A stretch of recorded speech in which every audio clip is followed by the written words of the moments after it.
ତ ପିଲାମାନେ ମୋର ମୋର ୟୁଟ୍ୟୁବ୍ ଚ୍ୟାନେଲ୍କୁ ତୁମମାନଙ୍କୁ ପୁଣି ସ୍ୱାଗତ ଜଣାଉଛି। ତ ଆଜି ଆମେ ବିଜ୍ଞାନ ବହିର ଷଷ୍ଠ ଶ୍ରେଣୀ ବିଜ୍ଞାନ ବହିର ଗତି ହେଲା ତା'ର ପ୍ରଶ୍ନ ଉତ୍ତର ରଚନା କରିବା।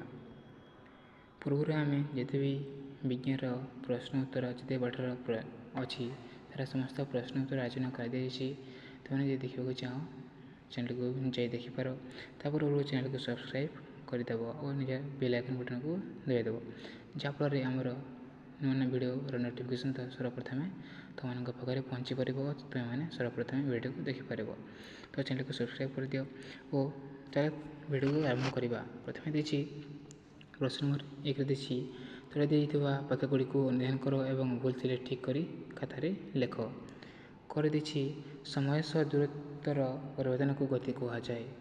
ହେଲା, ସମୟର ସହ ଦୂରତ୍ୱର ପରିବର୍ତ୍ତନକୁ କ'ଣ କୁହାଯାଏ? ଗତି କୁହାଯାଏ ବୋଲି ଦିଆଯାଇଛି।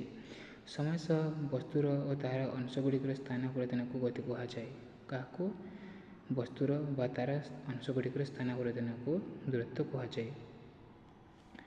କରିଦେଇଛି ଗୋଟିଏ ଗତିଶୀଳ ସ୍କୁଟର ଚକ୍ର ଗତି କେବଳ ସରଳ ରେଖୀ ଗତି। ହେଲା, ଉତ୍ତର ଏହା ଠିକ୍ ହେଇଯିବ। ହେଲା, ଗୋଟିଏ ଗତିଶୀଳ ସ୍କୁଟରର ଚକ୍ର ଗତି କେବଳ ସରଳ ରେଖୀ ହେବ। ପ୍ରଶ୍ନ ନମ୍ବର 2 ଦେଇଛି ତୁମେ ଗୋଟିଏ ଟ୍ରେନ୍ର ପ୍ରଥମ ଡବାରେ ବସିଛ ଓ ତୁମର ବନ୍ଧୁ ଟ୍ରେନ୍ର ଶେଷ ଡବାରେ ବସିଛନ୍ତି, ତେଣୁ ତୁମର ବନ୍ଧୁ ତୁମ ପାଇଁ ଗତିଶୀଳ ଅଟନ୍ତି। ଉତ୍ତର, ତୁମେ ଗୋଟିଏ ଟ୍ରେନ୍ର ପ୍ରଥମ ଡବାରେ ବସିଛ ଓ ତୁମର ବନ୍ଧୁ ଟ୍ରେନ୍ର ଶେଷ ଡବାରେ ବସିଛନ୍ତି, ତେଣୁ ତୁମ ବନ୍ଧୁ ତୁମ ପାଇଁ ଗତିଶୀଳ ନୁହନ୍ତି। ସେ ଗତିଶୀଳ ନୁହନ୍ତି କିପରି ଗତି କରିବେ? କାରଣ ଉଭୟ ଟ୍ରେନ୍ ସହ ଗତିଶୀଳ ହେଉଛନ୍ତି। କାରଣ ଦୁହେଁ ସମାନ ସମୟ ମଧ୍ୟରେ ଗତିଶୀଳ କରିଛନ୍ତି, ତ ନିଜର ବନ୍ଧୁ ତୁମଠାରୁ ଗତିଶୀଳ ହେବ ନାହିଁ। ପ୍ରଶ୍ନ ନମ୍ବର ଘରେ ଦେଇଛି ତୁମ ପାଇଁ ସୂର୍ଯ୍ୟ ଗତିଶୀଳ ଅଟନ୍ତି। ହେଲା, ଏହା ଉତ୍ତର ହେଇଯିବ ଠିକ୍। ଏହା ଠିକ୍ ଅଛି। ଆମ ପାଇଁ ସୂର୍ଯ୍ୟ ଗତିଶୀଳ ଅଟନ୍ତି। ପ୍ରଶ୍ନ ନମ୍ବର 5 ଦେଇଛି ଅଗ୍ନି ସଂଯୋଗ କରିବା ପରେ ଚକ୍ରବାଣ କେବଳ ବୃତ୍ତୀୟ ଗତି କରେ। ଏହା ଠିକ୍ ଅଛି। ହେଲା, ପ୍ରଶ୍ନ ନମ୍ବର 2ରେ ଦେଇଛି ସାଇକେଲଟି ଗତିଶୀଳ ଥିବାବେଳେ ସେଥିରୁ କି ପ୍ରକାର ଗତି ଦେଖାଯାଏ? ଯଦି ସାଇକେଲଟି ଗତି କରୁଛି ସେଥିରୁ କି ପ୍ରକାର ଗତି ଦେଖାଯାଏ? ଉତ୍ତର ଯିବ ସାଇକେଲ ଗତିଶୀଳ ଥିବାବେଳେ ସେଥିରେ ସରଳ ରେଖୀ ଗତି, ଆବର୍ଜୀ ଗତି ଓ ବୃତ୍ତୀୟ ଗତି ଦେଖାଯାଏ। କେଉଁ ଗତି? ସରଳ ରେଖୀ ଗତି, ଆବର୍ଜୀ ଗତି ଓ ବୃତ୍ତୀୟ ଗତି ଦେଖାଯାଏ।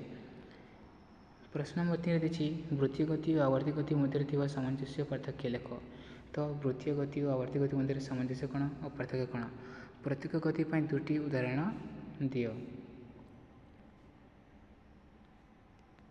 ସାମଞ୍ଜସ୍ୟ ହେଲା ଉଭୟ ପ୍ରକାର ଗତି ପାଇଁ ଗୋଟିଏ କେନ୍ଦ୍ରର ଆବଶ୍ୟକତା ରହିଥାଏ। ଏହା ହେଉଛି ସାମଞ୍ଜସ୍ୟ। ପାର୍ଥକ୍ୟ ହେଲା ବସ୍ତୁଟି ବୃତ୍ତାକାର ପଥରେ ଘୂରି ବୁଲିବା ପ୍ରକ୍ରିୟାକୁ ବୃତ୍ତୀୟ ଗତି କୁହାଯାଏ। କ'ଣ କୁହାଯାଏ? ବୃତ୍ତୀୟ ଗତି କୁହାଯାଏ। କିନ୍ତୁ ବୃତ୍ତାକାର ପଥରେ ବସ୍ତୁଟି ଏକ ନିର୍ଦ୍ଦିଷ୍ଟ ସମୟ ପରେ ତାହାର ଗତିକୁ ପୁନରାବୃତ୍ତି କଲେ ତାହାକୁ ଦୋଳନ ଗତି କୁହାଯାଏ। ହେଲା, ଯଦି ସେ ପୁଣି କ'ଣ କରୁଛି ନିର୍ଦ୍ଦିଷ୍ଟ ସମୟ ପରେ ସେ ତାହାର ଗତିକୁ ପୁନରାବୃତ୍ତି କରୁଛି, ତାହାକୁ ଆମେ ଦୋଳନ ଗତି ବୋଲି କହିବା। ଉଦାହରଣ ହେଲା ବୃତ୍ତୀୟ ଗତିର ଉଦାହରଣ ହେଲା ବିଦ୍ୟୁତ୍ ପଙ୍ଖାର ବ୍ଲେଡ୍ର ଗତି, ବେଙ୍ଗଳାର ବଳଦମାନଙ୍କର ଗତି। ଆବର୍ତ୍ତୀ ଗତି କ'ଣ? ଆବର୍ତ୍ତୀ ଗତି ଉଦାହରଣ କ'ଣ? ପୃଥିବୀର ନିଜ ଅକ୍ଷର ଚାରିପାଖରେ ଗତି, ଚନ୍ଦ୍ରର ନିଜର ଅକ୍ଷର ଚାରିପାଖରେ ଗତି ହେଉଛି ଆବର୍ତ୍ତୀ ଗତି। ପ୍ରଶ୍ନ ନମ୍ବର 4 ଦେଇଛି କେଉଁ ସ୍ଥିର ବସ୍ତୁ ରାସ୍ତାରେ ଦୁର୍ଘଟଣାର ରୋକିବାରେ ସାହାଯ୍ୟ କରିଥାଏ? ହେଲା, କ'ଣ? ଉତ୍ତର ଯିବ ଜେବ୍ରା କ୍ରସିଂ, ହେଲା, ଟ୍ରାଫିକ୍ ଲାଇଟ୍ ଓ ରାସ୍ତାର ସଂକେତ। ଏହା ସ୍ଥିର ବସ୍ତୁ ଅଟେ ଯାହାକି ରାସ୍ତାରେ ଦୁର୍ଘଟଣା ରୋକିବାରେ ସାହାଯ୍ୟ କରିଥାଏ। ପ୍ରଶ୍ନ ନମ୍ବର 5ରେ ଦେଇଛି ତୁମେ ଗୋଟିଏ ଗତିଶୀଳ ବସ୍ ଭିତରେ ବସିଥିବା ବେଳେ କ'ଣ ହୋଇଥାଏ? ବସ୍ ତୁମ ପାଇଁ ଗତିଶୀଳ କି? ହେଲା, ଯଦି ବସ୍ଟି ଭିତରେ ତୁମେ ବସିଥିବ ବସ୍ଟି ଗତିଶୀଳ କି ତୁମ ପାଇଁ? ରାସ୍ତା କଡ଼ରେ ଥିବା ଗଛ ତୁମ ପାଇଁ ଗତିଶୀଳ କି? ଉତ୍ତର ହେବ ଗତିଶୀଳ ବସ୍ ଭିତରେ ବସିଥିବା ବେଳେ ଆମ ପାଇଁ ଗତିଶୀଳ ନୁହେଁ। ସେ ଗତିଶୀଳ ନୁହେଁ। ଗତିଶୀଳ ବସ୍ ଭିତରେ ବସିଥିବା ବେଳେ ରାସ୍ତା କଡ଼ରେ ଥିବା ଗଛ ଆମ ପାଇଁ ଗତିଶୀଳ। ଗଛ ହୋଇଯିବ ଗତିଶୀଳ, କିନ୍ତୁ ବସ୍ଟି ଆମ ପାଇଁ ଗତିଶୀଳ ହେବ ନାହିଁ। ପ୍ରଶ୍ନ ନମ୍ବର 6 ଦେଇଛି କେଉଁ ଉପାୟରେ ତୁମେ ଗୋଟିଏ ପର୍ବତକୁ ତୁମ ପାଇଁ ଗତିଶୀଳ କରିଦେଇପାରିବ? ଲେଖ।